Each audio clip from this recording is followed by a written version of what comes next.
And hello, everybody. Welcome to Talk Show Presents. I'm Keith Williams, your host. So we're continuing our coverage of the 2022 midterm general election, which will take place 6 days from now, Tuesday, November the 8th. And here in the state of Alabama, we have roughly about 10 amendments that are going to be up for a vote here in the state of Alabama. We have several organizations in the last couple of weeks that have been giving like breakdowns of the amendments. And so we're going to do that here. We're going to break down the amendments and not going to say, I'm going to give some recommendations, but this is just only recommendations. Hopefully that you will have enough information here to decide for yourself whether you're going to vote yes or you're going to vote no on these amendments. So we're going to hop right to it. I'm going to share my screen.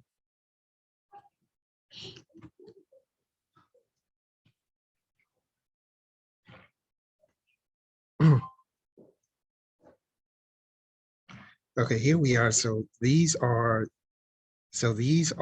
the amendments that are going to be on. So these are the amendments that are going to be on the ballot on November the 8th. So we have, so this is a constitutional amendment to recompile. So this is a ratification. So this is a ratification of the Constitution to take out racist language. 2 years ago here, the state legislature drafted, they drafted a proposal, and 2 years ago, it was approved by the voters, which appeared as Amendment 4 on the ballot 2 years ago. So this is a constitutional. So this is a constitutional amendment. So that's separate from the actual 10 amendments that we're going to go over. We'll go over this constitutional ratification. We'll get to that last. So for Amendment 1, allows the state legislature to provide offenses for which bail may be denied. It's also called Anaya's Law. Number 2, allow governments to use federal funding provided for broadband internet infrastructure and award such funds to public or private entities. Number 3, requires the governor to provide notice to the Attorney General and the victim's family before granting a commutation or reprisal of a death sentence. Number 4, require changes to laws governing the conduct of general elections to be implemented at least 6 months from the general election. Number 5, remove orphan business from the jurisdiction of county probate courts. Number 6, authorize specific cities to use a previously established property tax to directly fund capital improvements in addition to using revenue to repay bonds and other debt. Number 7, specifies that counties and municipalities have authority to provide for financing economic and industrial development through the use of public funds, issuing bonds and leasing property or lending bonds to a private entity. Provides that the Public Service Commission shall regulate certain private sewer systems in Shelby County. So that is specific to Shelby County. Number 9, provide that the Public Service Commission shall regulate certain private sewer systems in the town of Lakeview. The Lakeview is situated in 2 counties, Jefferson County and Tuscaloosa County. And then finally, authorize the co-commissioner to incorporate voter approved amendments that are on the May or November 2022 ballots to the new state constitution. So that is summary of the 10 amendments. We're going to go now and break down, all of these, and we'll do this ratification portion later. So let's start with Amendment 1. And I'm also going to put up the 2022. I'm also going to put up the 2022 voters guide for Greater Birmingham Ministries as well.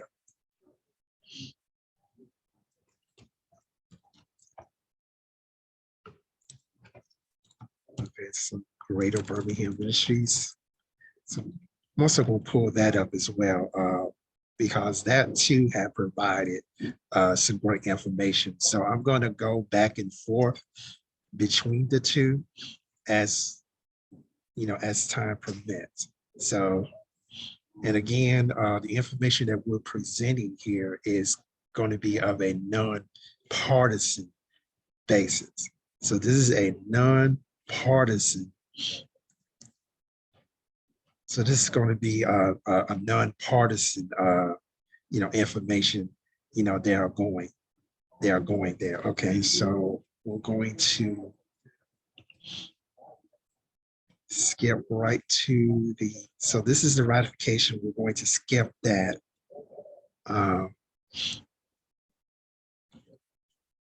So Amendment 1 is called Anaya's Law. And part of that is making changes to Section 16 of the Constitution, which currently states people are charged with a crime other than a capital offense be eligible for a bond. Amendment 1 would add charges that would make a person ineligible for bail for the following crimes: murder, aggravated child abuse, sexual torture, and terrorism, as well as first-degree kidnapping, rape, sodomy, domestic violence, human trafficking, burglary, arson, and robbery. Okay, and as we go over here, a yes vote would support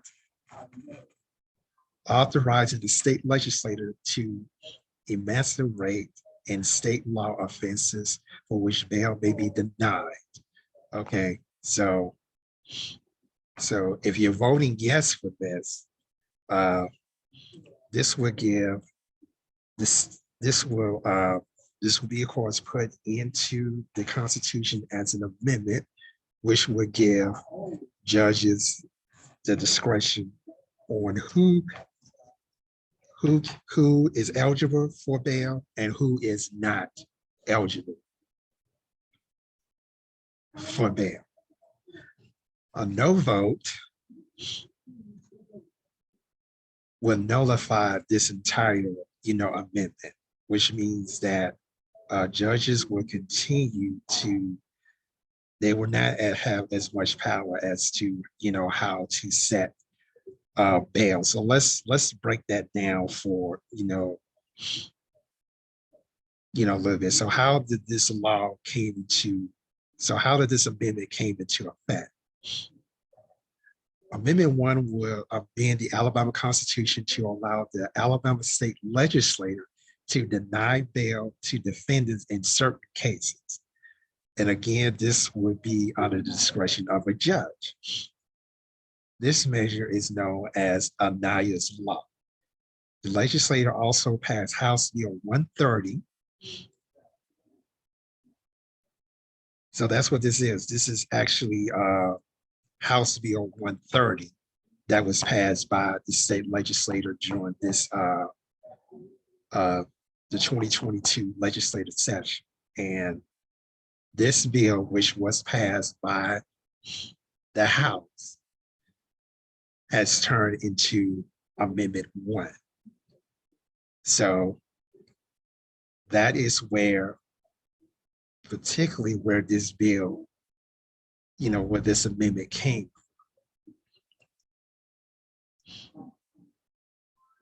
So the prosecuting attorney, so this is basically between the prosecuting attorney and, and the judge. So the prosecuting attorney can prove, through evidence that this person should not receive bail. The judge can grant that request or they can deny that request. It is based on the crime that is being committed. So you probably, heard some of, let's go back here, such as, murder, aggravated child abuse, sexual torture, terrorism, first-degree kidnapping, rape, sodomy, domestic violence, human trafficking, burglary, arson, and robbery. Just to name a few, but here the judge would have, basically unlimited power as to who would be eligible for bail and who would be ineligible to, for bail. Now, don't get me wrong. If a person is determined to be a threat to society, then they should not be eligible for bail. Now, you probably have seen in the news several times where you have, murderers, convicted murderers that was out on bail and they become repeat offenders. So you probably heard that.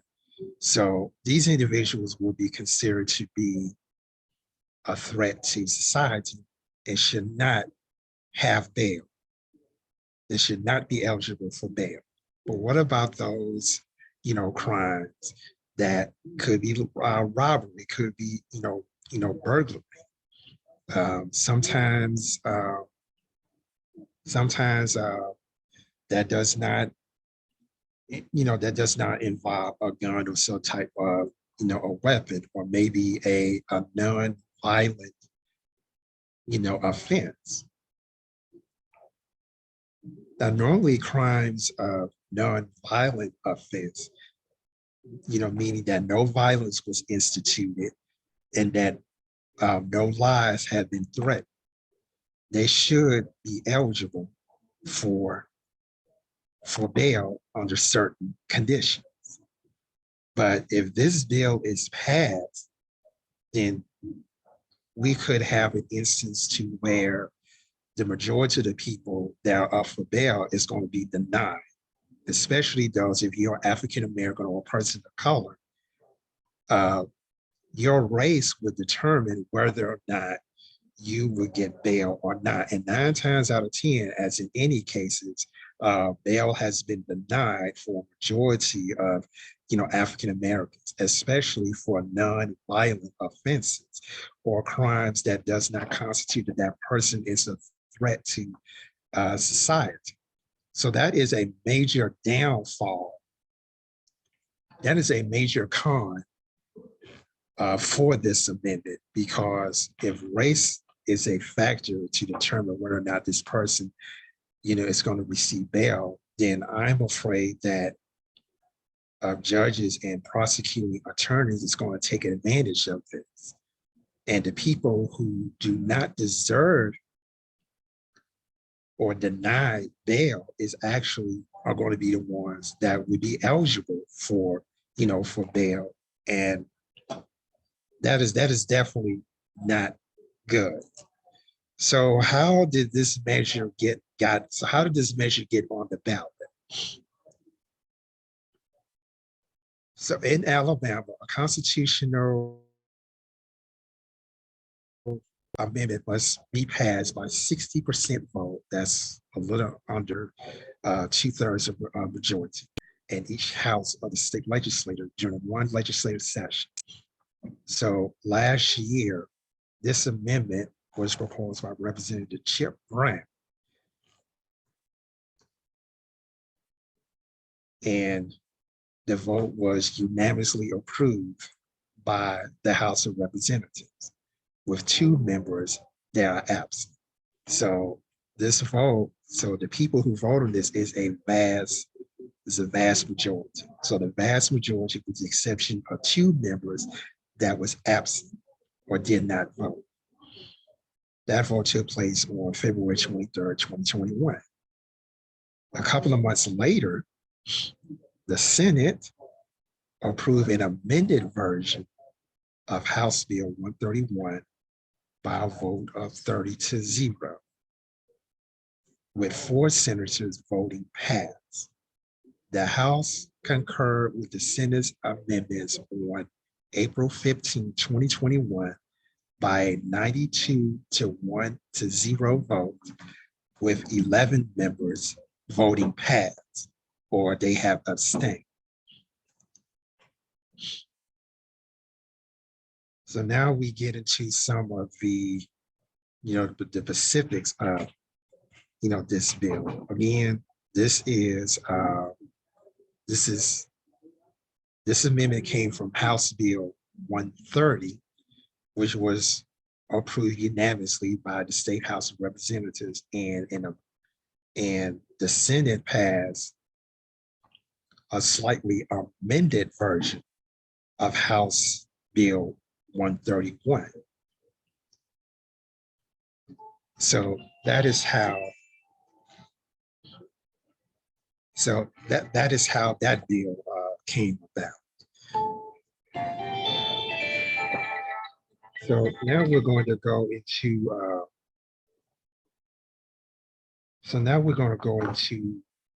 The more specifics of this amendment. This measure, of course, is known as Anaya's Law. For those of you who don't remember, this bill was named after a young lady who was brutally murdered a couple of years ago. She was kidnapped first, and then she was murdered. Legislator who passed this bill, which was House Bill 130, was designed to take effect along with Amendment 1, House Bill 130, lists offenses of which bail may be denied by a court. Individuals charged with one of the listed offenses were said to have no bail indication on their writ of arrest or warrant of arrest and was said to be held without bond until a pretrial detention hearing. Many organizations who looked at this, said that if a person has been denied bail and is sent to prison until pretrial detention hearing, is set, time of that hearing, varies. It can be weeks, it can be months, or it can be years, and that person will be sitting in jail for weeks, months, or years at a time and have not been convicted of anything. And so for many organizations, this is why this bill, why a lot of people said that this amendment is not a good amendment because of 2 things. Number one, many people believe that prosecuting attorneys, and judges are going to misuse this as a form of discrimination, particularly against African Americans and people of color. And number 2, the person who is denied bail and sent to jail would not have a trial for weeks, months, or years at a time, before they even have a pretrial detention hearing, which means that even though they got arrested and there's no bond that's set and they have to wait for the trial, we have no idea if this individual has been convicted or not. So they haven't went before a jury, so we don't know if they're guilty or not guilty. But they're being held without bond and sitting in jail for weeks, months, or years at a time. 9 times out of 10, it mostly would affect those of low income because the judges would set the bail so high that they're not be able to pay it anyway. And so we go down this list and, here we are: murder, first-degree kidnapping, first-degree rape, first-degree sodomy, sexual torture, first-degree domestic violence, first-degree human trafficking, first-degree burglary, first-degree arson, first-degree robbery, terrorism, and aggravated child abuse. Now, one of the things that this bill is supposed to set is that it's supposed to say that if a person has committed a crime and they are a threat to society, that the judge will have the ability to have a no bond indication on their arrest, which means that they would be off the street for an X amount of time before, they have a preliminary hearing. But I'm just afraid that they're going to use this as a manner of discrimination, meaning that if you're African American or a person of color, that no matter what crime that you have, the judge is automatically going to deny bail. And we know that the majority of the population in prisons is African American. So while this bill may seem to be great on the surface, if we really dig deep into the history of discrimination and white supremacy in the state of Alabama, we know that these laws have been not only used against African Americans and people of color, but they also have been abused as well. And people who should not be out on the street have been eligible for bail, and they continue with their crime spree. So supposedly that is the nature, the overall, surface of the bill. But as all other organizations have, suggested and argued, is that many people feel that this bill is going to be misused and abused by judges and prosecuting attorneys, in a way to discriminate against minorities. So in this,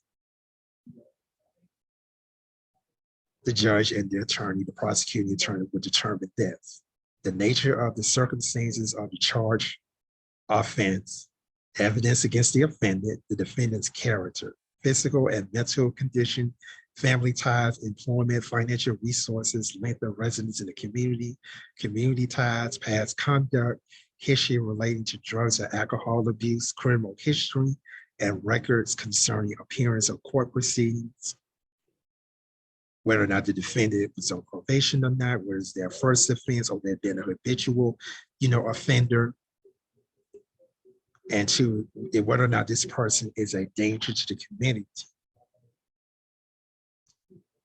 So here, right here, if you see this right here, the defendants. So if you look at this, right here, this automatically right here is going to target minorities, African Americans, and people of color, because of what, we see that most of them live in low income areas, not a lot of financial resources. They don't per se have positive ties to the community because they're too busy trying to survive. And some of them may have a record. Most of the time, it's for non-violent offenses. So this portion right here that I just outlined is the part that I believe that many prosecuting attorneys and judges are going to abuse. And the judge can, deny bail within a 48-hour period after the pretrial hearing.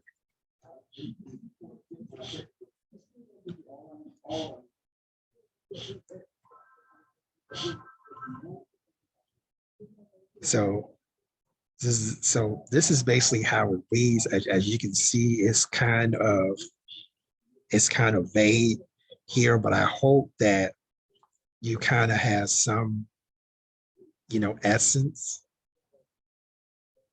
of this bill to kind of give an example of how the rest of the information about these amendments would be presented to you. So this is basically going to change Section 16 of the Alabama Constitution. And if you scroll down here,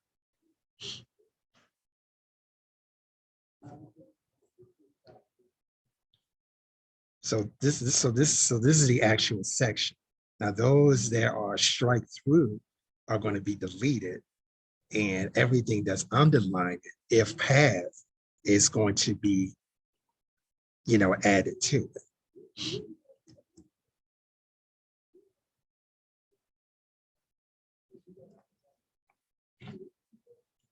Also, we're going to be talking about some of the, real readability scores.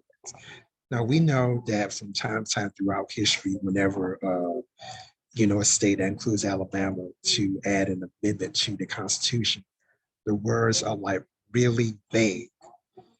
So what happened is that you have the Flush-Kincaid grade level and Flush, reading ease formulas. A Ballotopia, a Ballotpedia, we thank you for them, score the readability of the ballot title for measure. Readability scores are designed to indicate the reading difficulty of the text.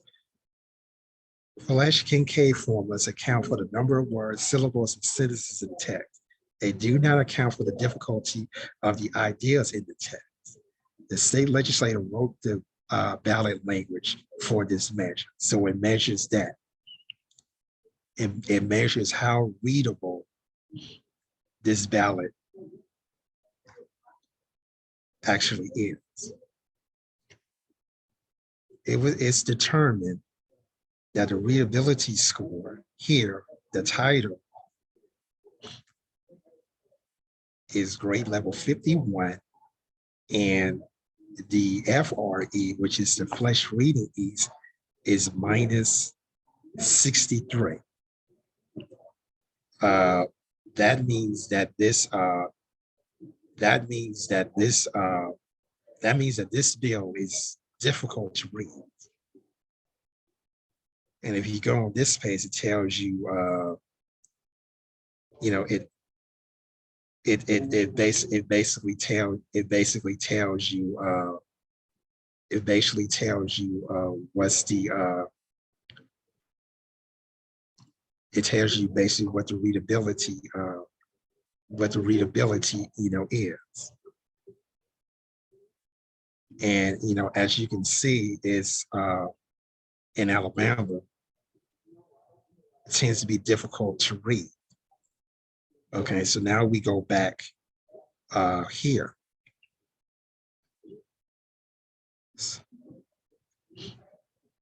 So we scroll down here, and these are some of the supporters, of the bills, including mayors of major cities in Alabama: Tuscaloosa, Montgomery, Mobile, and Birmingham. Oh, and Huntsville. So these are supporters of the bills. And these are some of the arguments.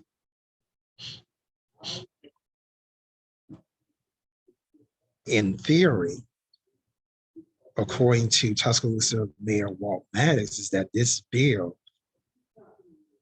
judges will be able to deny bail to dangerous offenders who are likely to re-offend when they are charged with a serious felony.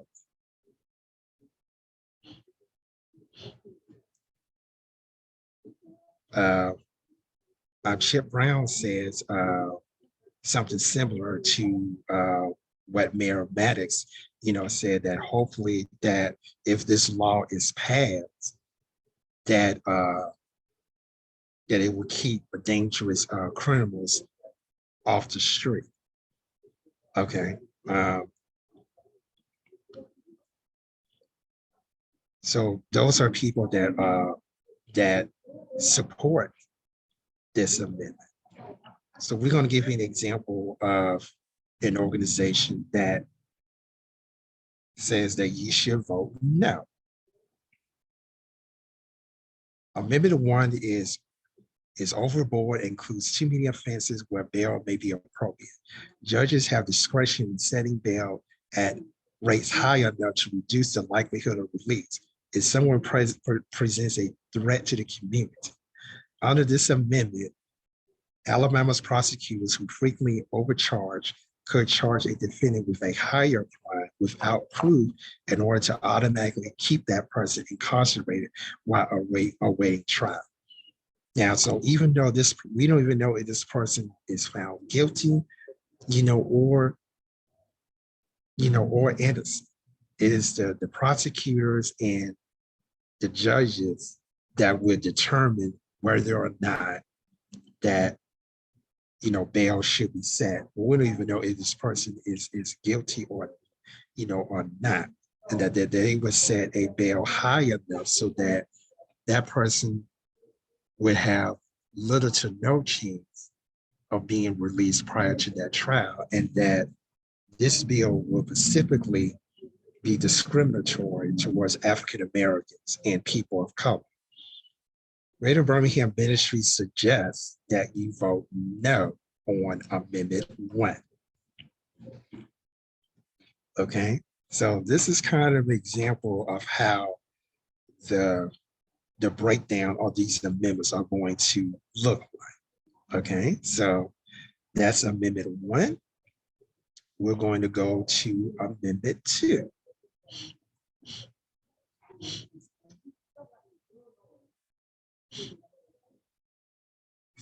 Okay, so Amendment 2 is the Broadband Internet Infrastructure Funding Amendment.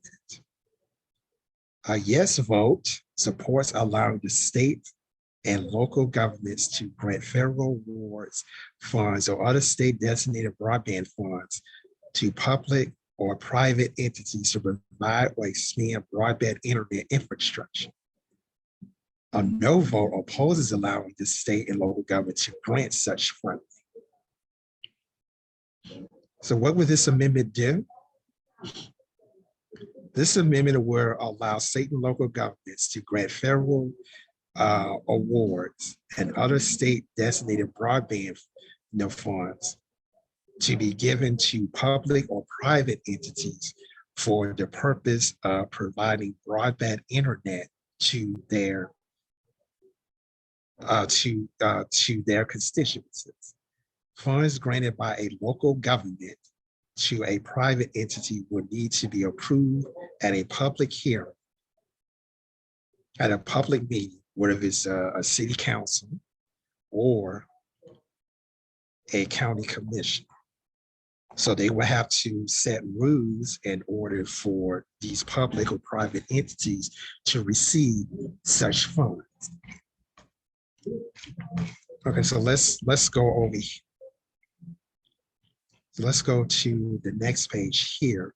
By the way, this voters election guide comes from Greater Birmingham Ministry. So real shout out to that. So this amendment authorized state, county, and city governments to award public funds to public and or private companies to expand broadband internet access. This amendment has been proposed because the Alabama Constitution currently prohibits cities and counties from providing public funds to private companies unless voters approve for the exception. So why is this amendment on the ballot?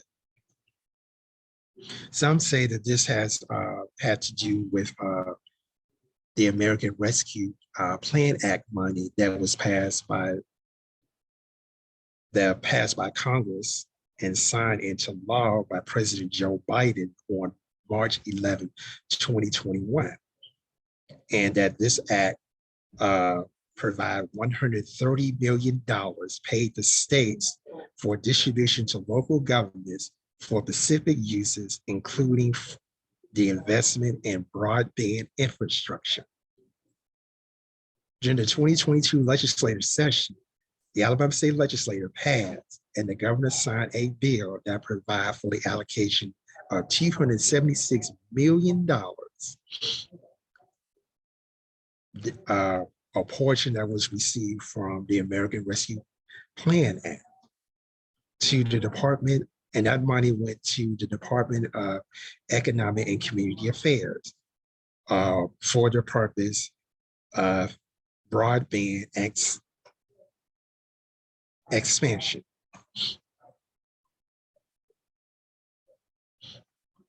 This amendment, of course, was passed by both chambers of the state legislature, and that it was supposed to be used by state and local governments for to be used to expand broadband, especially in areas where broadband is limited to non-existent. This has been an ongoing discussion in 2020, during the 2020 election, as well as the 2018, midterm election. And that's how this particular amendment came on the ballot. Now, how did Alabama plan to expand access to broadband internet? So, of course, going back here, the plan that was the plan to allocate $276 million by the state legislature and signed into law by Governor Kay Ivey. That money was supposed to be used, made available to counties and municipalities to upgrade and expand broadband access.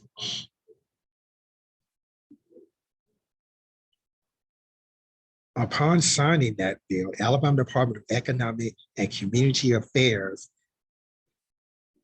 have published a plan known as the Alabama Connectivity Plan in December of 2021. And it says that roughly 13% of Alabama's 1.65 million addresses or households are underserved by broadband by at least 25 megabits per second download and 3 megabits per second upload, which is below the Federal Communications current benchmark standard of high-speed internet. So we basically have 13% of 1.65 million addresses that are underserved by broadband, and you have 19% of that same addresses are underserved by 100 megabits per second and download and 20 megabits per second upload, the threshold recommended as a state 5-year target to align new federal funding opportunities. So this plan involving them to upgrade the broadband infrastructure so that it would meet minimal federal requirements. During the 2022 legislative session, the state legislators also passed Senate Bill 123 and Senate Bill 124, which increased the minimum speed thresholds for broadband internet from 25 megabits per second download and 3 megabits per second upload to 100 megabits per second download and 20 megabits per second upload, and will provide broadband expansion grant programs through which private and public entities will be able to take advantage of. So this is how the bill is going to read when you go to the ballot.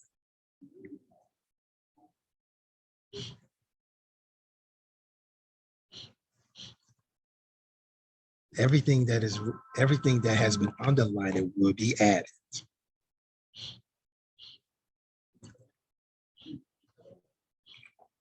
So this is so it sounds good on paper that the state of Alabama is set aside $276 million for the expansion of broadband. It does not specifically say who would get this money and what areas in the state of Alabama is going to get this money. I do recommend, though, that you read the Alabama Connectivity Plan, by which you can do research on the internet. For this plan will probably give you more specifics as to where this money, who is eligible for this money, what kind of criteria that they have in being eligible for this money, and where this money is actually going to go.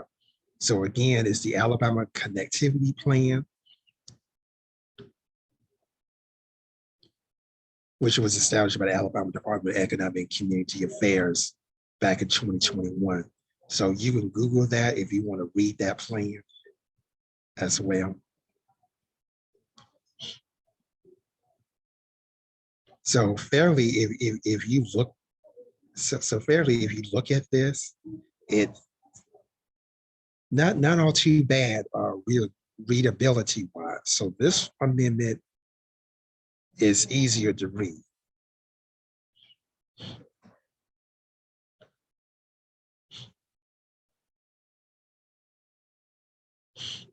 These are the supporters of the bill, including the Association of County Commissioners of Alabama, which consists of all 67 county commissions. And here are some of their arguments. Of course, the main proponent of this plan is the Alabama Department of Economic and Community Affairs.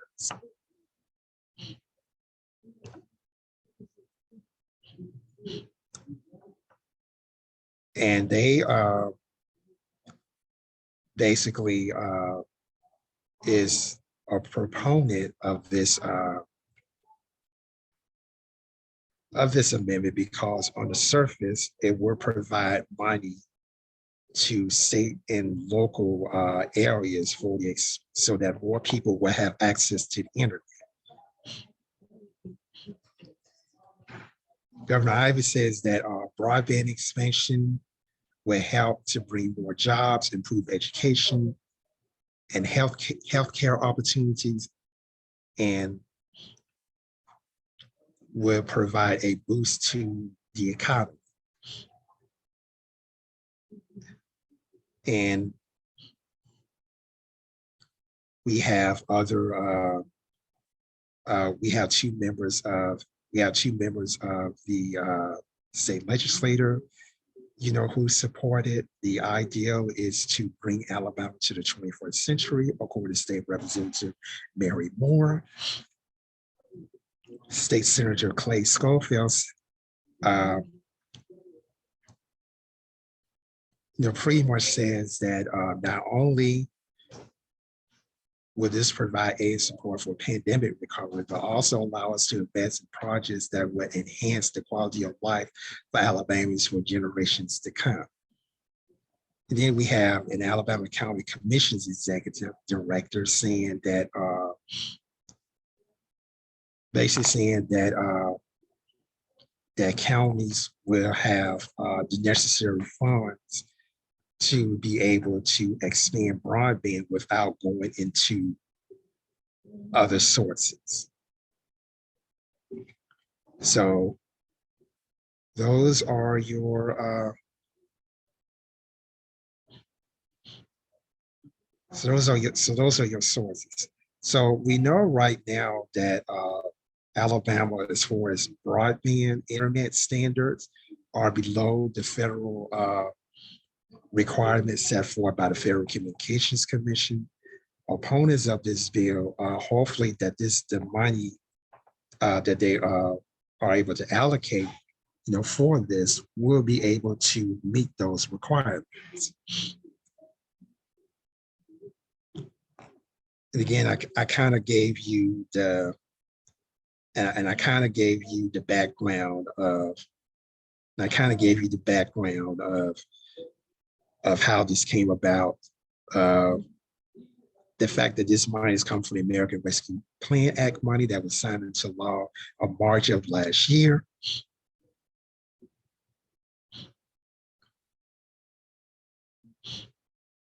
Right now there's a constitutional restriction for that. So hopefully opponents of this bill say that this passed, that it would pretty much remove that restriction in the Constitution that says that counties and municipalities, cannot use, public and private funds for the purpose of expanding broadband internet in the state. So that's where the proponents of this bill, is saying. So again,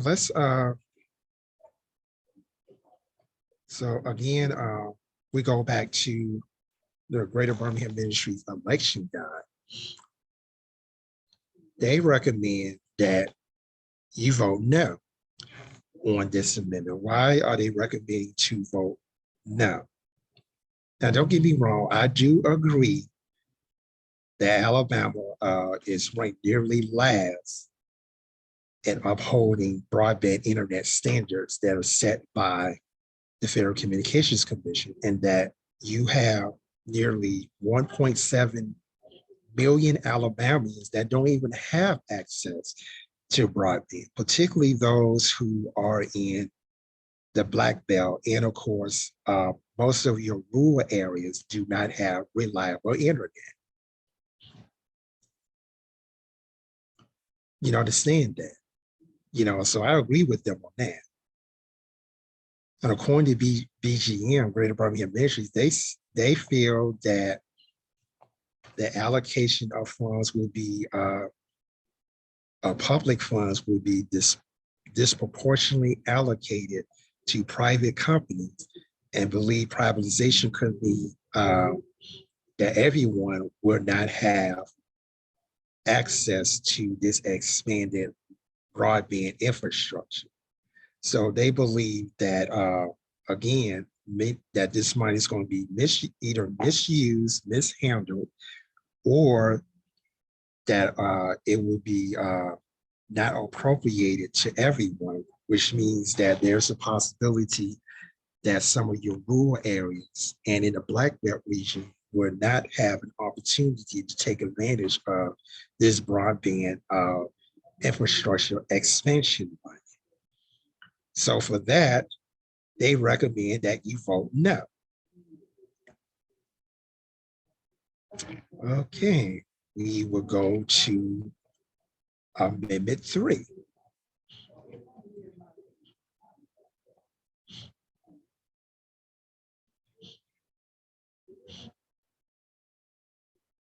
Amendment 3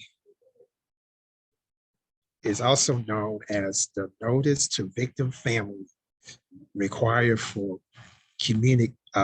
commutation or repeal or death sentence announcement.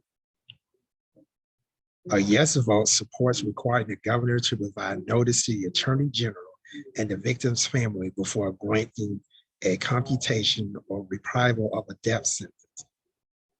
A no vote opposes it.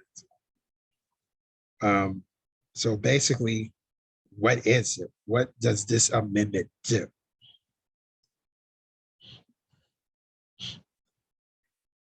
Amendment 3 will require the governor to provide notice to the Attorney General and make reasonable efforts to notify a designated family member of a victim before granting a commutation, or commutation means to reduce someone's sentence.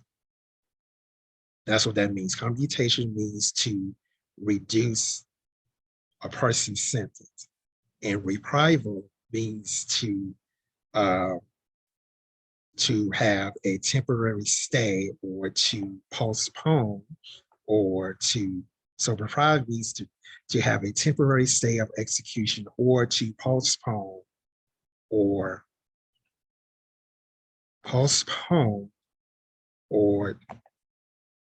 to permanently suspend an execution. And that could means that, so for example, if the governor says that, we're going to temporarily halt this an inmate's execution until we have, more evidence, there's another trial, etc. Or the governor would say, we're not going to execute this person. Instead, they're going to have life imprisonment. So that's called a reprieve. The Attorney General will provide a mailing address, email address, and phone number to the governor for the purpose of contacting the victim's family. Failing to provide notice would void the reprieve or commutation of death sentence, and the Attorney General of the Supreme Court could seek a new execution order. So that's what this amendment is designed to do. What is the state's history with the death penalty, and how many people were currently on death row in Alabama? As of this year, Alabama was one of 27 states that provide for a death penalty. In 3 of those states, California, Pennsylvania, and Oregon, the death penalty has been placed under a gubernatorial moratorium, meaning that execution of people on death row has been halted. That's what that means. The remaining states disallow the death penalty. The death penalty is permitted under federal law. In 1972, the U.S. Supreme Court invalidated death row laws, finding that they violated the U.S. Constitution's prohibition on cruel and unusual punishment, which is discussed in the 8th Amendment of the U.S. Constitution's Bill of Rights.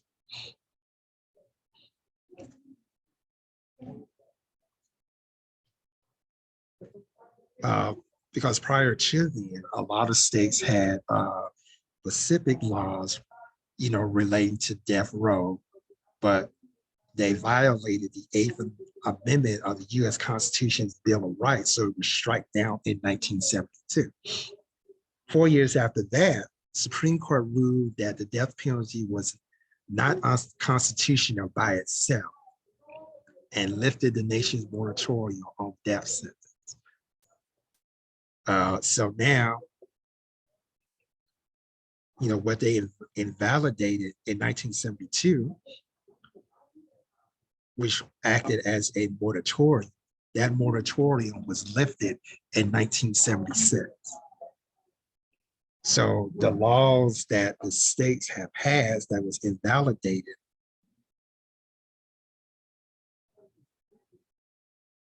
was made valid. And those type of laws are called trigger laws. So a trigger law is basically a law that is passed by a state that has to go to validation by the federal government. Particularly, the U.S. Supreme Court provides such a validation through the interpretation of the law. And so that's how the Supreme Court determined whether a state law is constitutional or unconstitutional. So that's how that works. Now, since 1983, there have been 69 inmates on death row in Alabama. 68 of them are men, and one was a woman. Forrest James, who served as Alabama's governor from 1995 to 1999, granted the only commutal of a death sentence in Alabama. So he was the only governor in Alabama's history that overturned a death sentence and instead received life in prison. Again, that's called a commutation. A commutation occurs when, the governor says, we're not going to execute this person. Instead, that person is going to serve life in prison. And the only time that happened was when Governor Forrest Fobb James was governor of Alabama. And on his final day in office of that year, he performed his commutation. Again, meaning that this person is no longer on death row. This person will not be executed. Instead, that this person will receive a sentence of life in prison. That was the only time that has happened in the history of Alabama.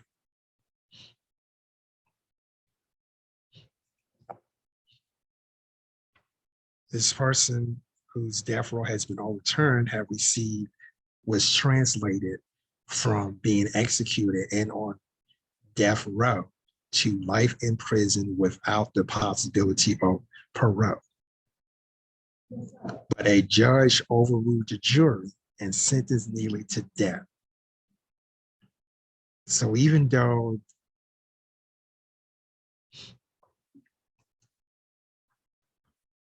basically before that, this individual, the jury had convicted this person to life in prison without the possibility of parole, but the judge has overruled the jury and sentenced this individual to death.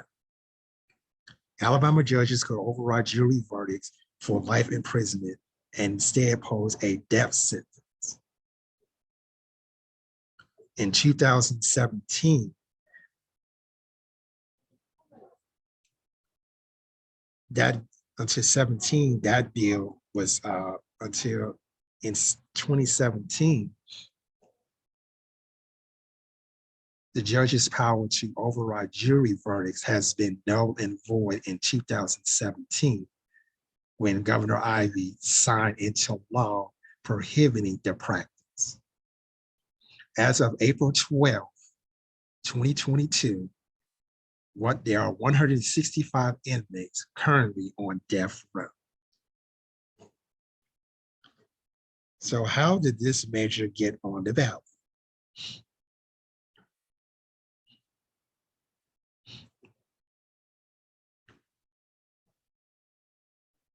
The state Senate passed a constitutional amendment, Senate Bill 196, on February 16, 2022, and a vote of 27-0, with 8 members absent. Among Senate Republicans, 21 voted in favor and 6 were absent.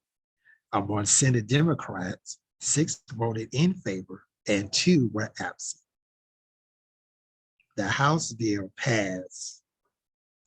version of the bill passed in a voice vote on April 5th, 2022. So we don't have the numbers on exactly, that. We do know that in order for an amendment to be on the ballot, both houses of the state legislature, there has to be a vote of at least 60%. That's a little bit under 2/3 of a majority in order for these type of bills to be passed.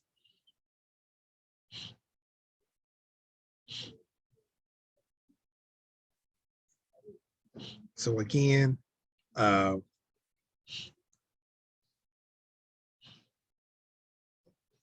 Anything that has a strike through on it will be deleted, and everything that's underlined it shall be added.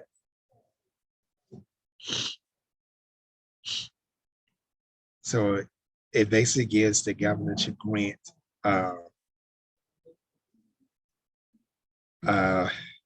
reprieves and commutations to persons under the sentence of death. So in other words, they can, they can have a temporary halt on the execution, or they can permanently delete the execution, and instead that person would serve under, would be out of death row and serve a light sentence with or without the possibility for parole, depending on what the nature of the crime is and the circumstances surrounding it and any type of evidence that they have.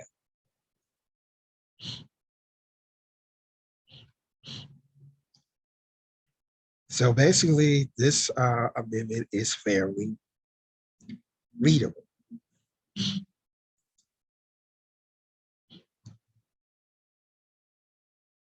Here are your supporters. These are the main supporters of this bill. So let's see what Greater Birmingham Ministries have to say about this. Okay, Greater Birmingham Ministries recommend that you vote no on Amendment 3. There are many people in the state of Alabama, of course, that are opposed to the death penalty, and therefore oppose any measure that would make it more complicated to commute a death penalty sentence. So in other words, they believe that this amendment would give the governor too much power and decide who would be executed and who would not be executed. So the governor basically would have, the governor would basically have ultimate power to make that decision. And that once that decision is made, the governor may contact the attorney general, and the family. And they feel that, they feel that this particular practice should not be made into an amendment. So they recommend that you vote no on Amendment 3. All right. Well, let's go now to Amendment 4.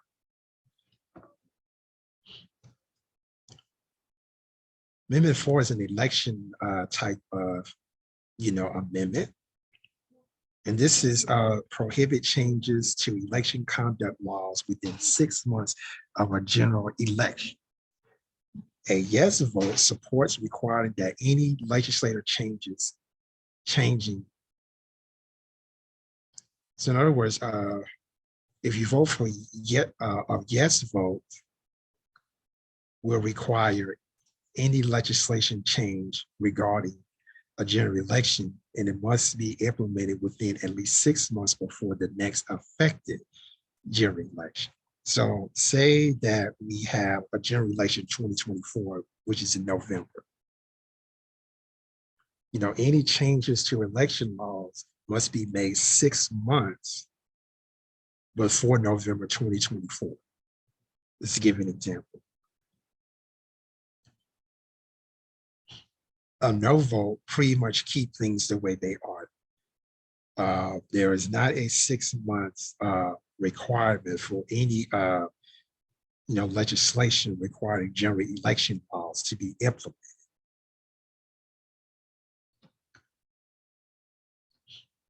So what does this amendment do?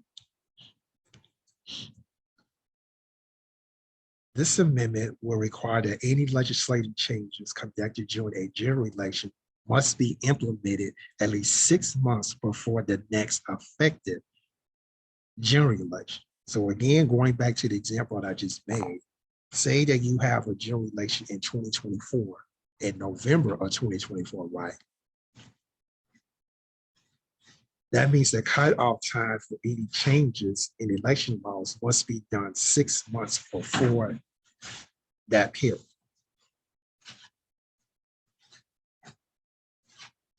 Well, maybe I shouldn't use that example. Say that you have, that's pretty much it. If you have a general election in 2024, changes will have to be made 6 months before, at least 6 months before that time, or it would be null and void. So what does the state legislators have to say about this amendment? We see State Representative Jim Carnes is the one that sponsored this bill.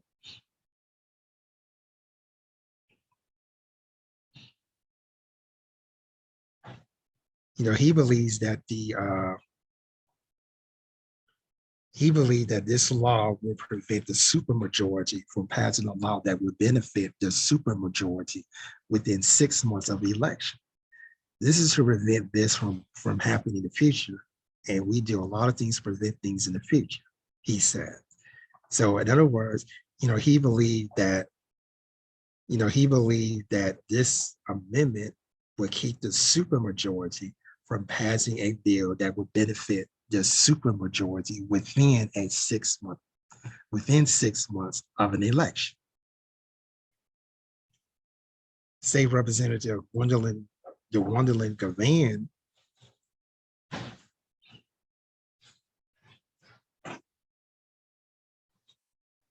says that there is no need for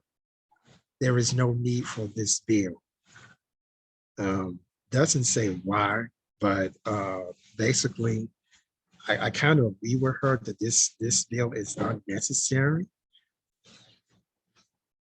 because there are emergencies. There are emergencies, to where election laws have to be adjusted, in order to, deal with especially a major crisis, like, for example, the coronavirus pandemic have put this whole world in a loop, and that special laws and moratoriums were in place in order for people to adjust to the pandemic. Same thing needs to occur when it comes to election laws. If we're ever in a massive pandemic again to where we have to shut down, this bill would not allow any type of changes to election laws. And that this is going on as usual, and more people will be affected by the coronavirus pandemic, just to give you an example. So in turn, Representative Gavan says that this bill is not necessary, and I do agree with that.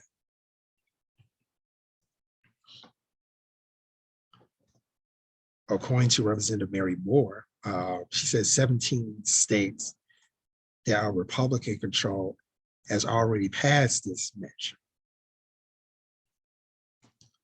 and that there is a little accountability, when it comes to this, because if we are in some type of medical emergency or some type of natural disaster, this bill will prevent, and you have an election in that particular year, this bill, and it's not at least 6 months before that election,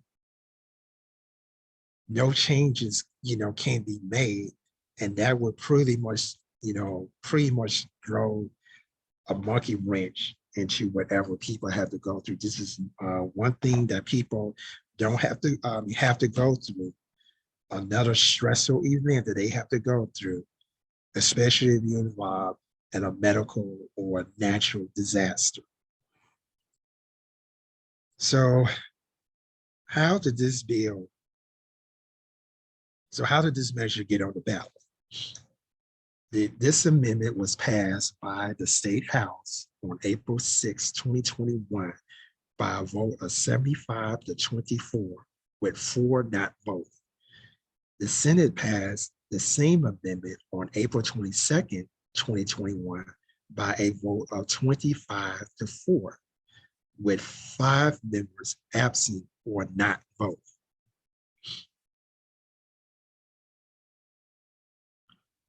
So this is how the ballot reads.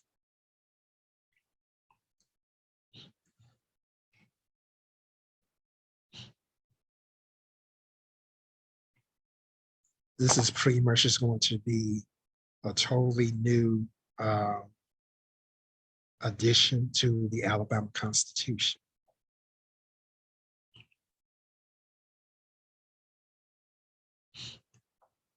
Reading score is not too bad, here.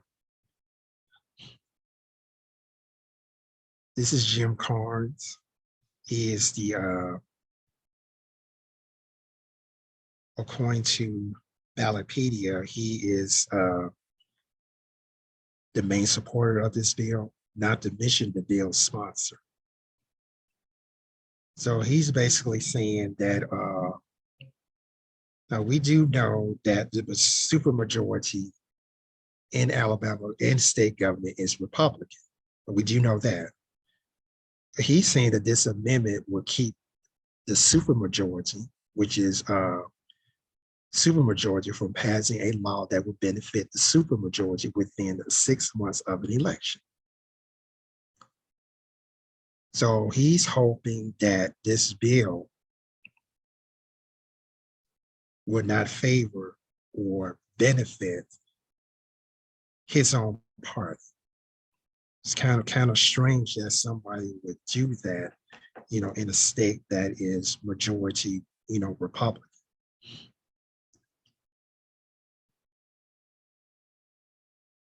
Among your officials, these are opponents of this bill.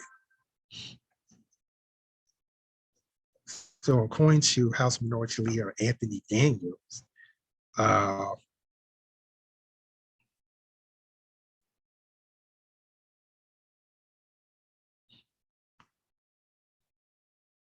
he related this bill to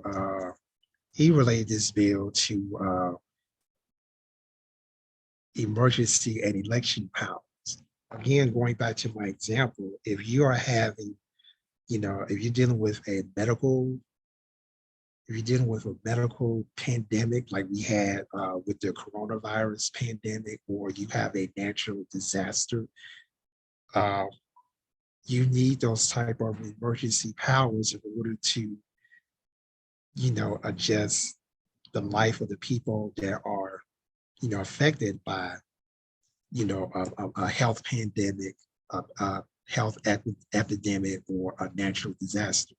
This bill would in terms of elections, would nullify that. And that's why Anthony Daniels said that he opposes it. Mary Moore basically says that this that if this amendment is passed, it's going to be abused by the supermajority.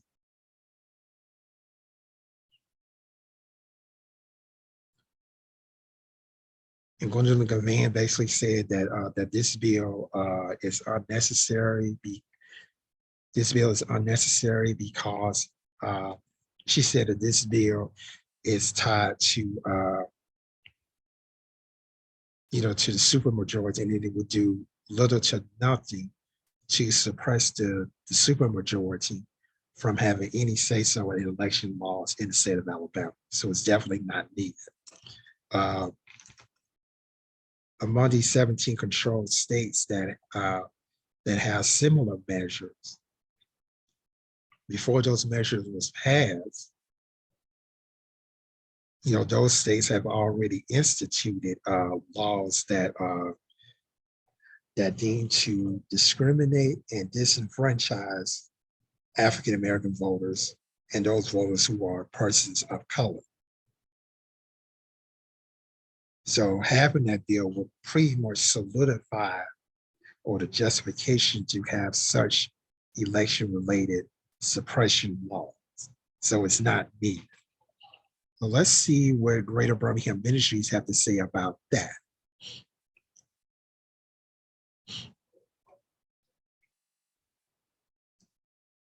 Greater Birmingham Ministries, they recommend a vote of no. Because if the legislature session ends in May or June, for example, that is basically they wouldn't meet this. They wouldn't meet the 6 month. They wouldn't meet the 6 month qualification, to change any election law 6 months before a general election. So anything that they do during the legislative session would basically be null and void. They also said that it would be there would be no positive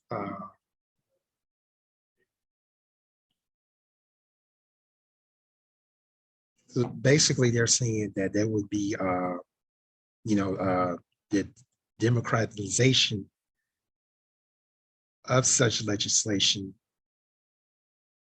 would not have an impact on the election of the same year. So again, for example, say that they have election laws that they want to pass like in on a cutoff date. So let's say you have an election in November. If you have a legislative session that ends in May or June, they will not be able to pass such legislation because it will be either close to the cutoff date or that 6 month threshold will pass. So anything that they pass will be null and void. So it really wouldn't make any sense to have such a law, on the books. And going to what I was saying earlier, if you're dealing with some type of emergency, you need to adjust certain laws and policies in order to accommodate, people who are going through such an emergency. You're not going to be able to do that with this amendment. So with that, they are recommending that you vote no. All right, we are halfway through our 10 amendments here. So let's go to Amendment 5. So Amendment 5 would basically remove the term orphan business from probate court jurisdiction. So a yes vote would remove such a practice. A no vote would not. So what does this amendment do? So this amendment was designed to remove orphan business from the jurisdiction of county probate courts. County probate courts were set to remain responsible for adoptions, guardianships, and granting letters, attestable. So what does this word orphan business mean?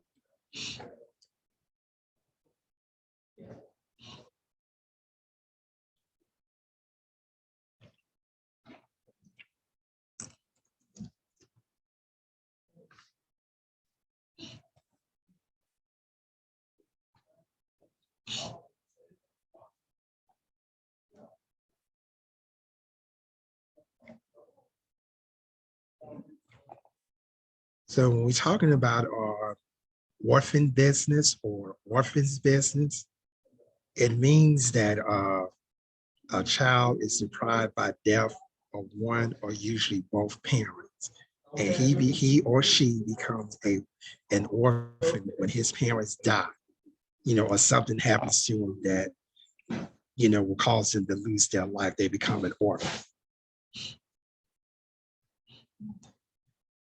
Sometimes they are known as another term for that is called ward of the court.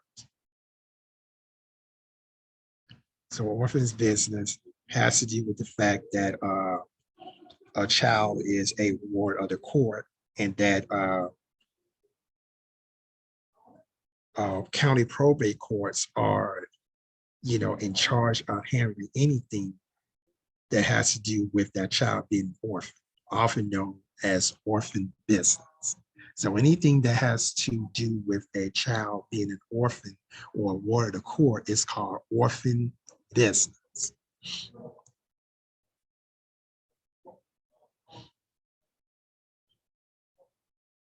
So how did this measure get on the ballot? This amendment was passed by the Senate by a vote of 28-0, with 6 senators voting pass on February 11, 2021. The measure was passed in the House on April 15, 2021 by a vote of 90-0, with 13 representatives voting pass. So this is what the ballot reads. It's simply saying we're deleting a provision giving the probate court of each county generous jurisdiction over orphan business. So in other words, the county will have that particular county probate court will have full jurisdiction over the business of a child that's being orphaned or a ward of the court. That's pretty much what that means.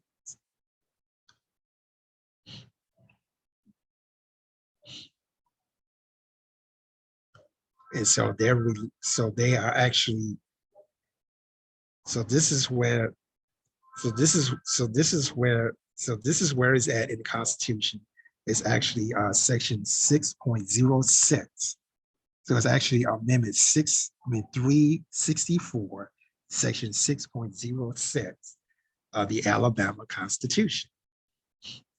Anything that is underlined would be added. Anything with strike through would be deleted. So as you can see right here, the word orphan business would be deleted. So that term will actually be deleted from this amendment. It's fairly easy to read.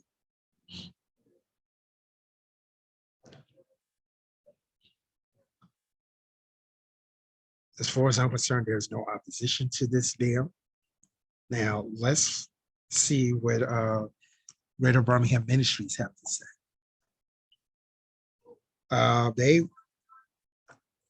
They recommend that you vote yes on this amendment because this would change the language concerning this would change so this language will actually modernize the Constitution. So this is a similar measure to where there's a ratification of the Constitution on the ballot that will remove racist and outdated language, and those things. And there are certain laws on the books that no longer apply to the state of Alabama. Will also be erased or nullified in the Constitution if the people voted to have it ratified. So Amendment 5 is kind of something similar to that. It is a way to modernize the Constitution. Because after all, the Constitution is over 120 some years old. So it's pretty old, and it's about time that Constitution be modernized.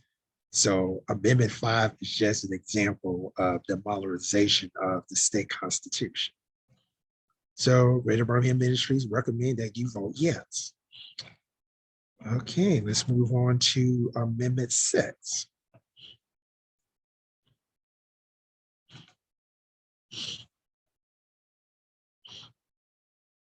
Amendment 6 authorized certain cities to use special property tax revenue to pay for capital improvements directly. A yes vote supports amending the state constitution to allow certain cities that were previously authorized to pass a special property tax to pay for bonds and other forms of debt to fund capital improvements, to instead use tax revenue to pay for capital improvements directly and to validate previous such use. In other words, this will allow cities and municipalities to collect a special property tax to pay off bonds and other debt services on public capital improvements, and also use those tax dollars to pay for public capital improvements directly on a pay-as-you-go basis instead of going into debt. The funds could also be used for the principal and interest on bonds and other securities being used to finance or refinance the cost of the improvements. Now, in the city of Birmingham, for example, they have two budgets. They have an operating budget and they have a capital improvement, budget. Now we know for the capital improvement budget, that is used for all your local capital projects. In the operating budget, however, for the city of Birmingham, for example, bonds and debt services are paid from the operating budget. By allowing the capital. So with this amendment, if voted upon, for example, the city can now use their capital funds budget to pay off bonds and debt services instead of using the operating funds, to do it. That means that that money that in the operating budget that's used to pay off bonds and debt services can be free to be used for other things. So that's pretty much what Amendment 6 does. So technically, what does this do? So they're able to levy or collect a special tax that could be property tax that could be used to pay for bonds and other forms of debt services. They can also use that revenue to pay for capital improvements directly as a pay-as-you-go basis. This is one thing that Birmingham does already. They have a set amount of money that they use for capital funds. So let me give you an example. An example would be, let's say that you need improvements to your local park, okay? And it's going to be a cost of, they said the estimated cost is going to be $365,000 for it. Now, suppose they didn't use, now that money would be paid directly out of that pot.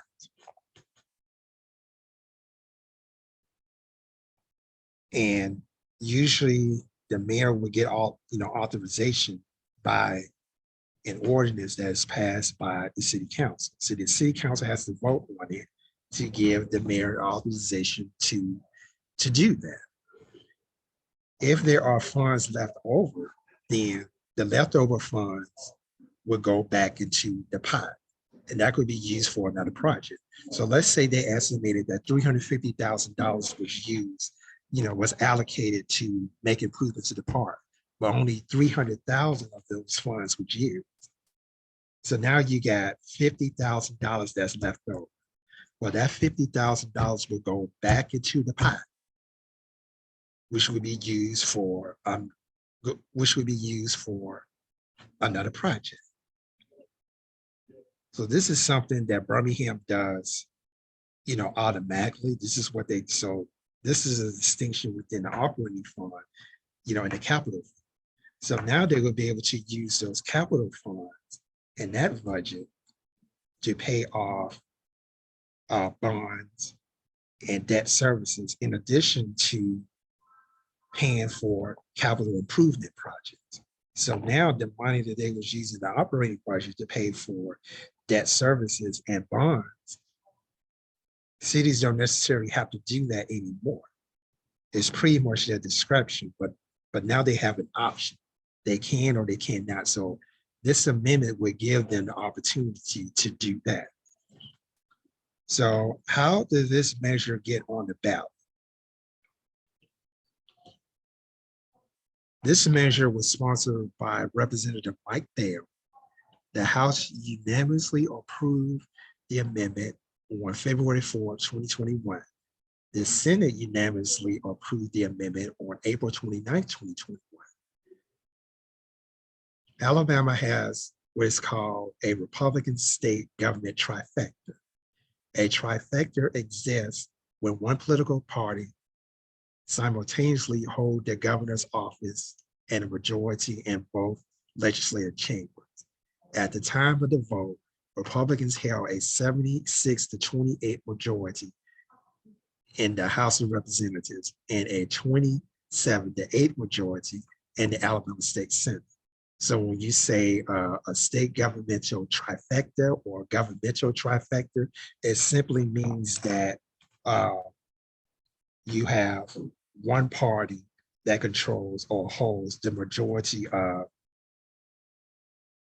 of the seats, whether it's in the county or state. In Alabama, of course, the majority of the state offices are held by Republicans, and a majority of the seats in the state Senate and House of Representatives are Republican. So because of that, we have what is called a governmental or governmental trifecta. So that's what that means.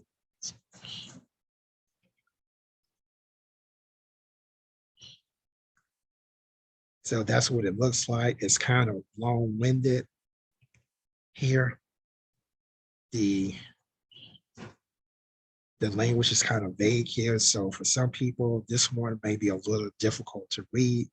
But I pretty much broke all of this down. And this will actually be, a new section in the Alabama Constitution. So this one by standards is kind of difficult to read. State Representative Mike Bell is a supporter of this bill. There is no legislative opposition to this bill.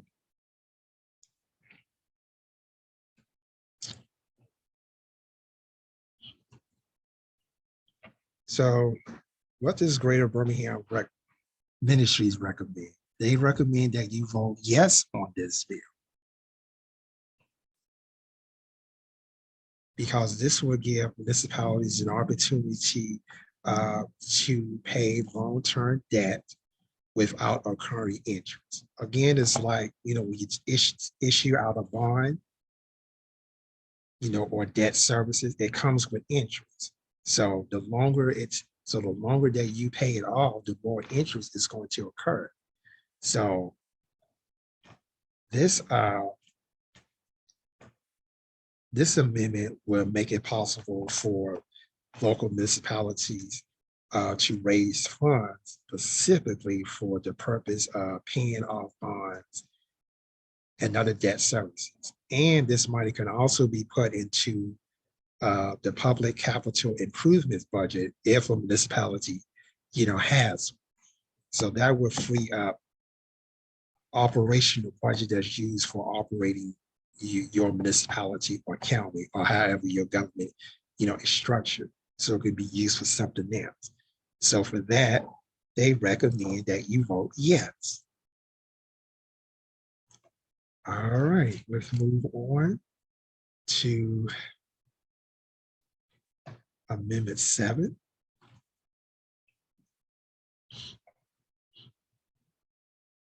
So this is called a local economic industrial development bond and financing amendment. So a yes vote supports changing the requirements for counties and municipalities to provide for financing economic and industrial development through the use of public funds. So they would basically have the power to issue bonds, lease property, lending bonds to a private entity, which excludes local governments.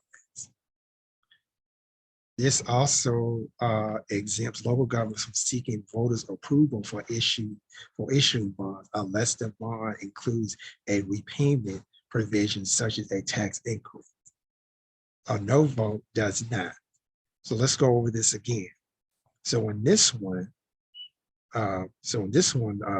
two things would happen if you're voting yes. Number one, local governments do not have to seek voters' approval for issuing bonds unless the bond issue includes a repayment provision such as a tax increase. So for here, if let's say that the city is trying to create a bond for for a project. Now, if the money is available and it does not require a tax increase, then local governments are exempt from seeking voter approval, meaning that you don't have to have a referendum. You don't have to have a referendum election in order to, create such a bond. But if a repayment provision requires that there will be a tax increase, then a local government must have a bond referendum election in order for that to happen. A no vote does not give counties and municipalities the power to do any of those things. So in layman's terms,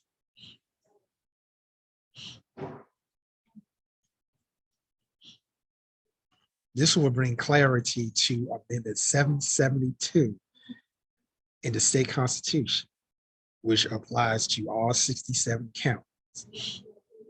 Amendment 772 says counties can spend public money to support economic development projects.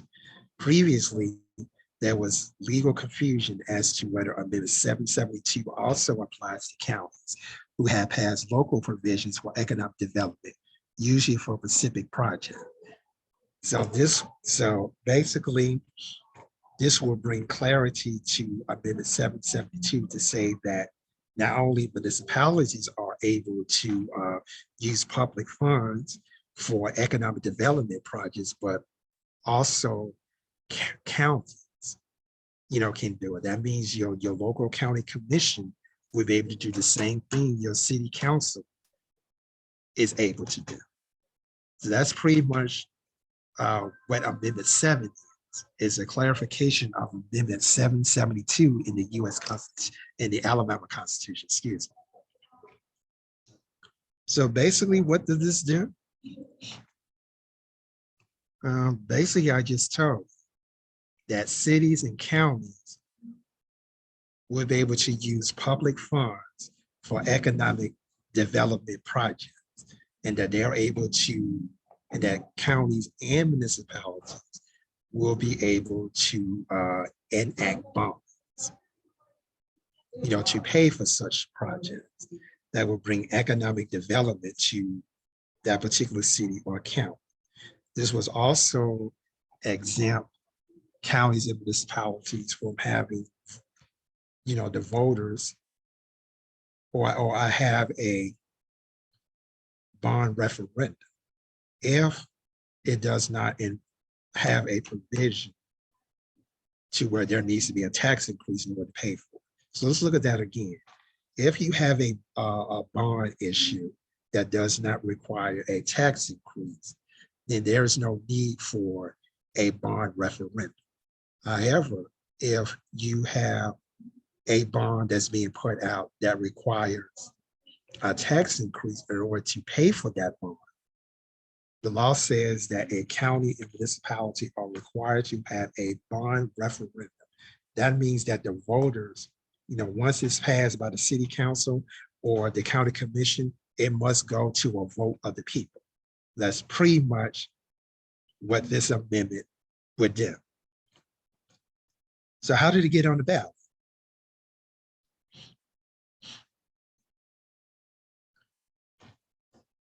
The State House had unanimously approved this bill 101-0 on March 17, 2022, with one member absent. The Senate approved an amended version of the same bill on April 6, 2022, with a 30-0 vote with two members absent.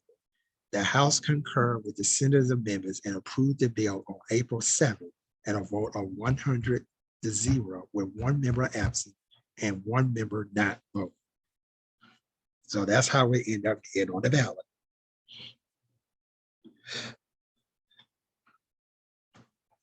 So that's what it looks like in this raw form.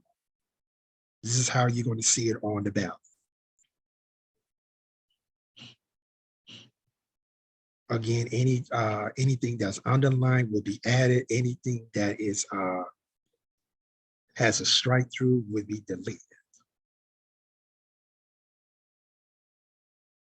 It's fairly easy to read, but some people may find this difficult to read. Jeff Soros, of course, is the sponsor of this bill. So what does Greater Birmingham Ministries have to say about this bill? They recommend that you vote yes. This will particularly help rural counties and smaller municipalities have some type of revenue to support economic development. So with that, they recommend that you vote yes. So now we're going to go to some specific, now we're going to go to a couple of amendments that that does not apply to the whole state. It only applies to certain counties. Like, for example, Amendment 8 only applies to Shelby County. This is called the Public Service Commission to Regulate Private Sewer Systems in Shelby County Amendment. By voting yes, a yes vote supports having the Public State Commission regulate a private-owned sewer system and plant, including their rates and changes in Shelby County. A no vote opposes such measure.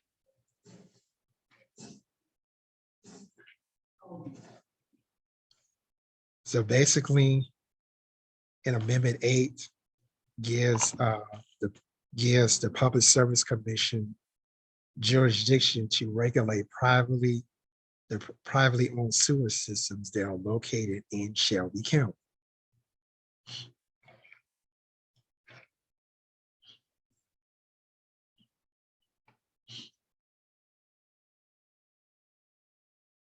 For those of you who are not familiar with the Alabama Public Service Commission, it is an elected 3-member board that oversees the regulations of utility companies, including wastewater utilities in the state.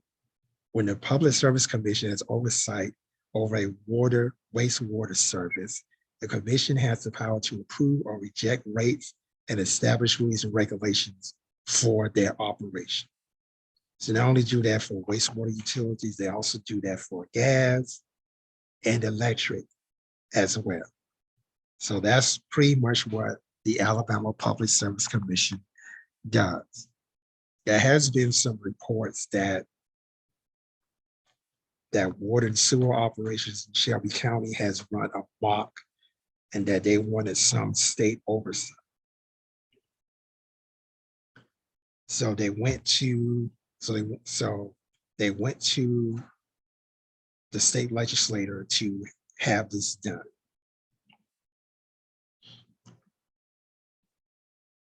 If this amendment is passed, the Public Service Commission will be responsible for implementing the change of operations, determine new rates and charges, and will have oversight over operations of privately owned sewer systems and plants in Shelby County. So why is this measure on a statewide ballot in the first place? We all know that this applies only to Shelby County.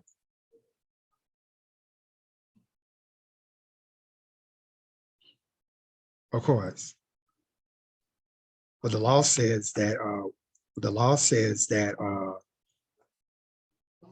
that any amendment that's placed on the ballot requires a majority vote of approval from voters statewide. So here's the thing: it not only has to have a majority of voters in Shelby County, but also has to have a majority of votes from statewide. That's that's that's the law. I mean, that's absolutely crazy. I think that when you have an amendment that only applies to a specific locality, that amendment should only appear on the ballot in that particular locality, not necessarily every voter. You have to have a majority of the state, voted, because 9 times out of 10, even though, for example, in this, you may have the majority of Shelby County voters vote yes, but you're going to probably have a majority no vote statewide. We had that happen before in the past, where we had amendments specifically for a particular county. The majority of the county voters voted yes, but statewide, it was turned down because statewide people voted no. I also know too that it is common that people who live, outside of an area in question, particularly do not care and that they will vote yes or no, whether or not it would, help them or hurt them or not. They just simply do not have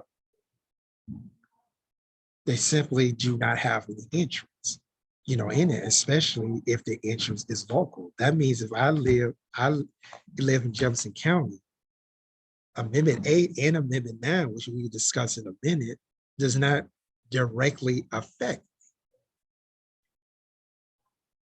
It does not directly affect. So the question is, why should I vote on a measure that does not directly affect me? That is my whole issue with amendments, both 8 and 9. As we get into in a minute, Amendment 9 is something similar to Amendment 8. It says that Public Service Commission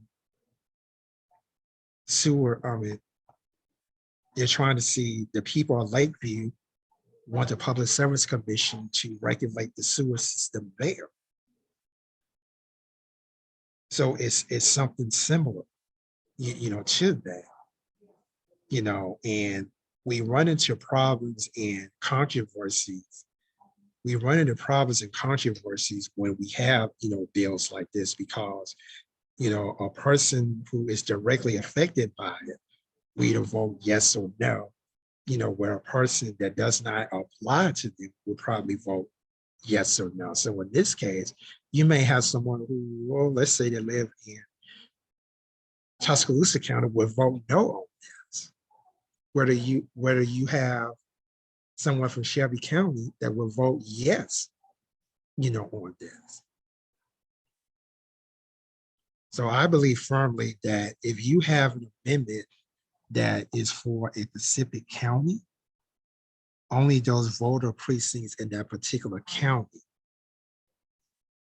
that amendment should only appear on their ballot only, and it should not appear, on ballots in every precinct in the state of Alabama. That's the same thing with Amendment 9. That's just my opinion.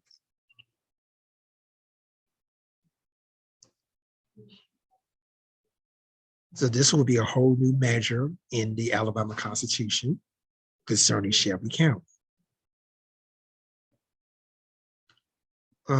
Fairly easy to read by our standards. So what does Greater Birmingham Ministries have to say about this?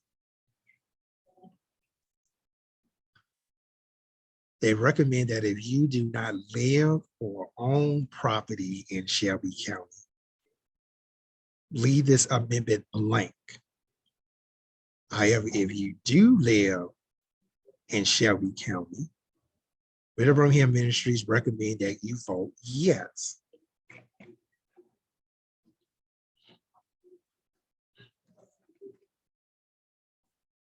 They believe here that state oversight or private sewer companies will help prevent those companies from exploiting their customers and charging high rates.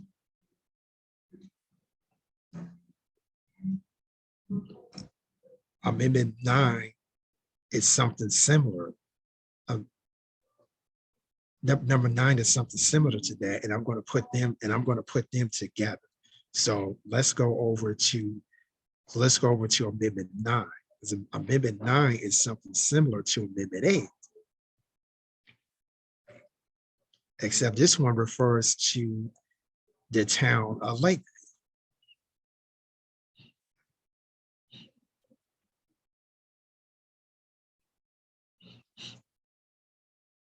Now, the town of Lakeview is split into 2 counties, Jefferson County and Tuscaloosa County. You know, again, I don't live in Lakeview. So again, like Amendment 8, Amendment 9 does not directly affect me, even though it says that this measure applies in Jefferson and Shelby County. Tuscaloosa County. But specifically, it's for the city of the town of Lakeview. Again, Lakeview is split into 2 counties. You got Tuscaloosa County on the left, and you got Jefferson on the right. If you're going north, and if you're going to northward flow,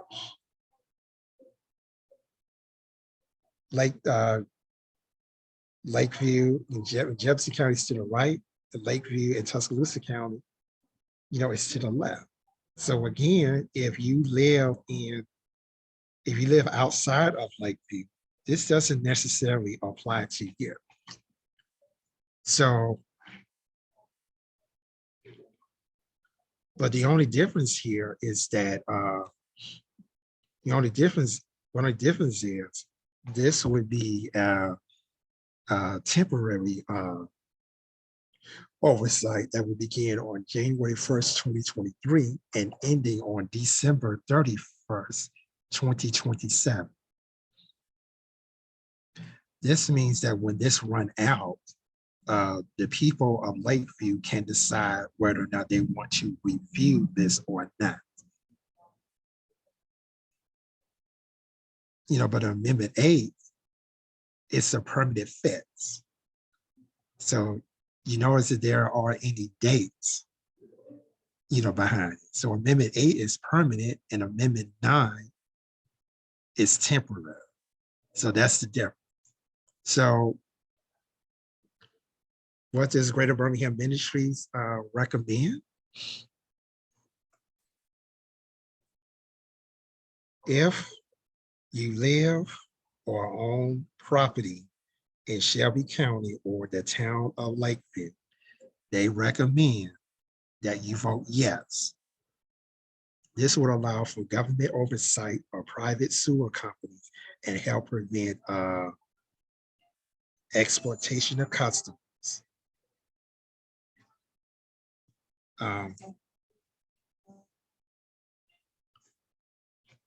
But I do want to throw this.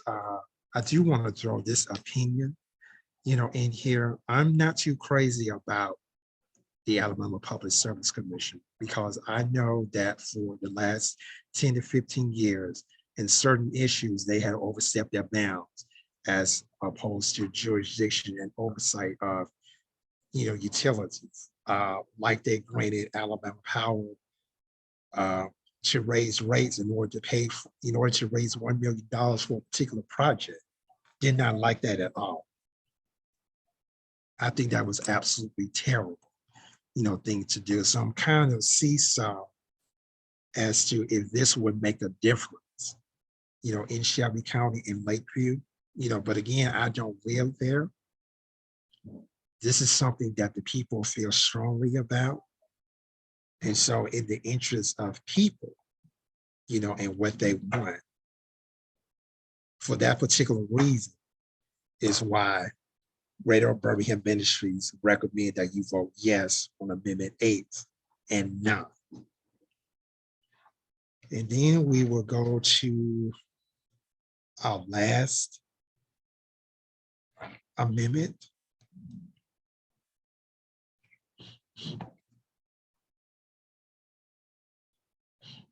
which is called the Incorporated Voter Approval Amendments in the New State Constitution measure. A yes vote supports authorizing the Code Commissioner to incorporate voter-approved constitutional amendments at the May 24th and November 8th elections into the new state constitution if the ratification portion is also approved. So Amendment 10 and the ratification question, they both have to be approved in order for Amendment 10 to go into effect. In other words, if voters ratify the 2022 Constitution, this amendment says any new amendments will be properly organized in a compiled document. Instead of, so you have hundreds of amendments in the Alabama Constitution. What the 2022 Constitution, would do is that it would organize the document into specific subjects or topics, so that if I am looking through this Constitution, I don't have to read the entire Constitution. I can, really do a search. More than likely this document would be made available online.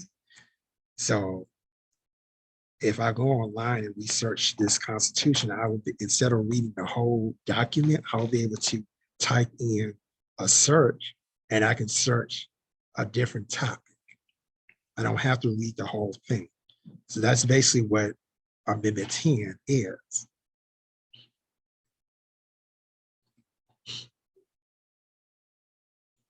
So what does this amendment do? Pretty much told you what this amendment does. When you have amendments that are decided by the voters,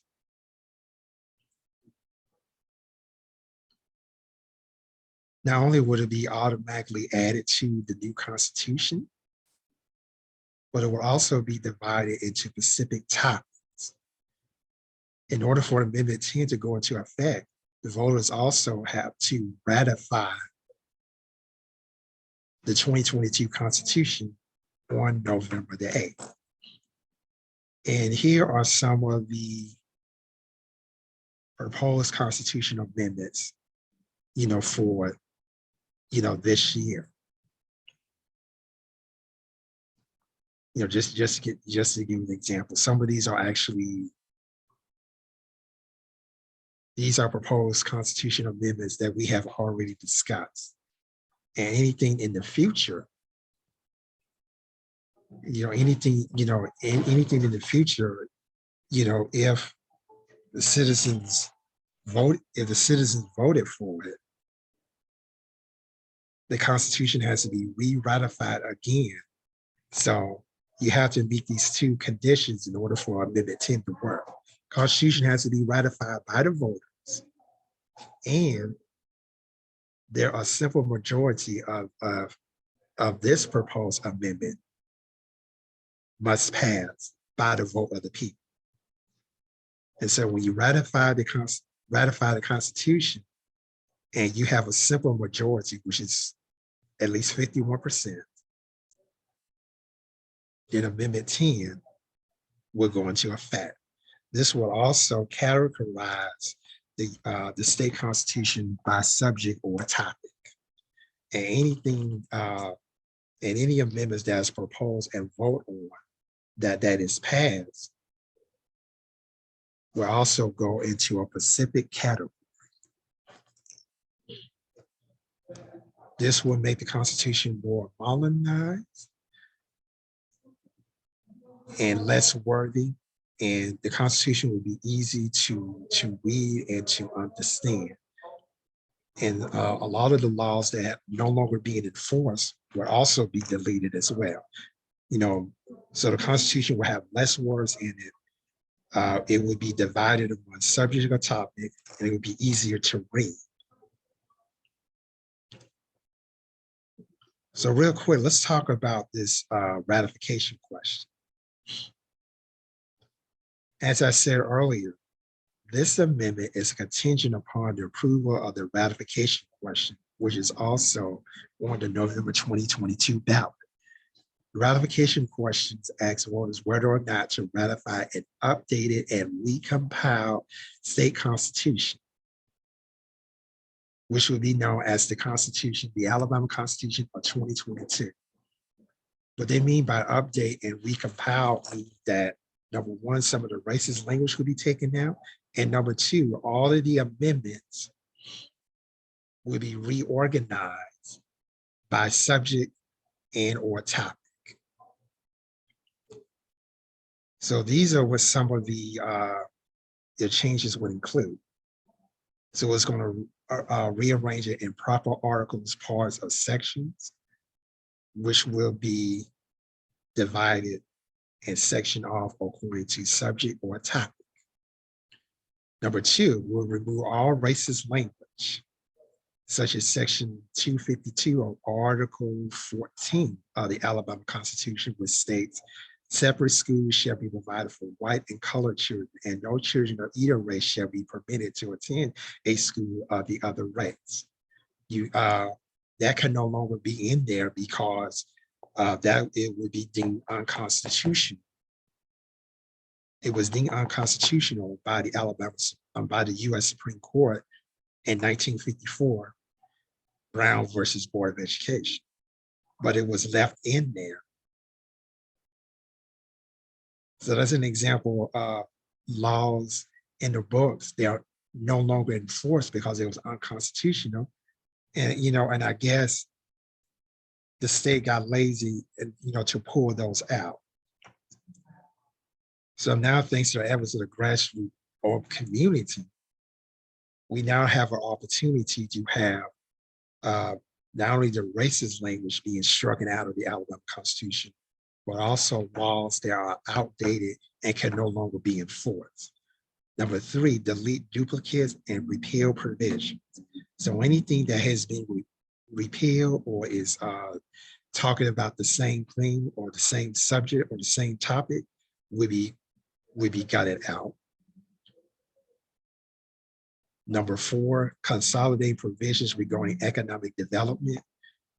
In other words, all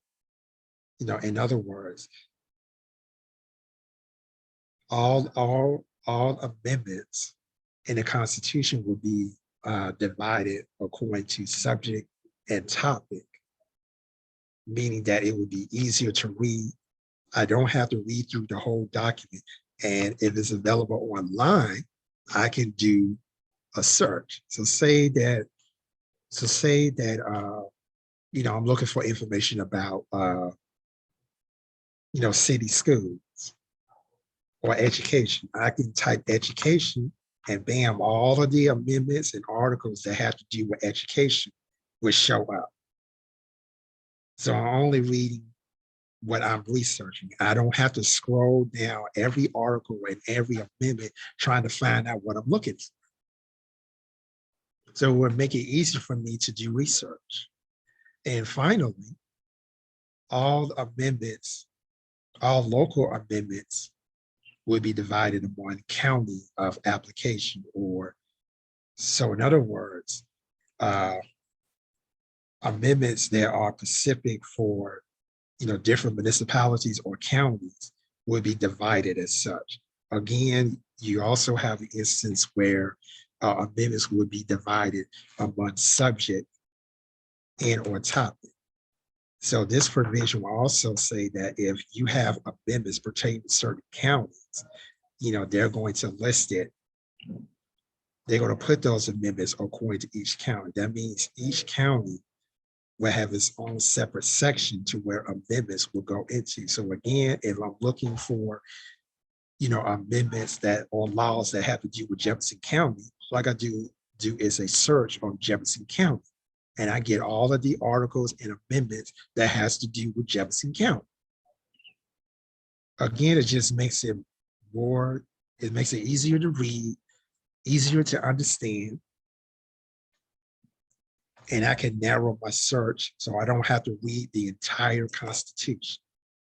So that is where the ratification part comes in. In order for Amendment 10 to activate, you have to have a simple majority of voters in the state of Alabama to approve this. And Amendment 10 has to be approved by at least 51% of the people that vote. Once those two things happen, then Amendment 10 would be activated. So that's basically what it looks like. This will be a whole new measure, so everything is underlined. And what does Greater Birmingham Ministries have to say about that?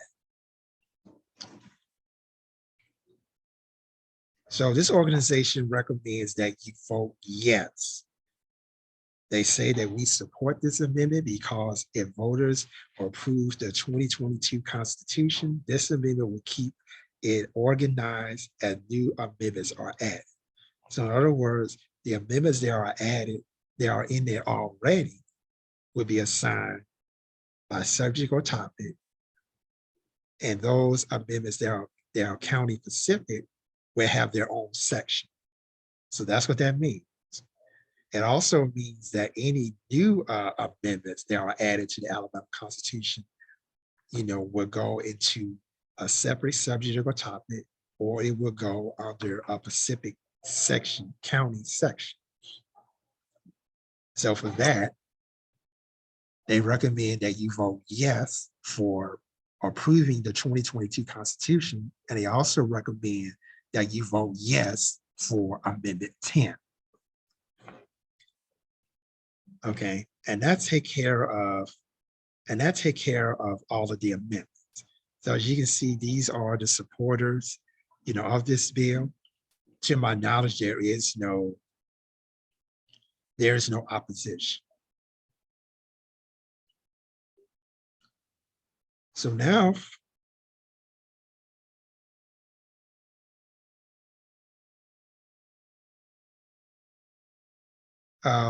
these are two bills that did not make it on the ballot this year. Sports betting, casino gaming, and lottery amendment, should have known that was not going to be on the ballot. Abolish the office of state auditor and transfer duties to the office of state treasurer. That did not go through neither. So these two measures would not be on the ballot. So we're not going to even look at those. They are not on the ballot.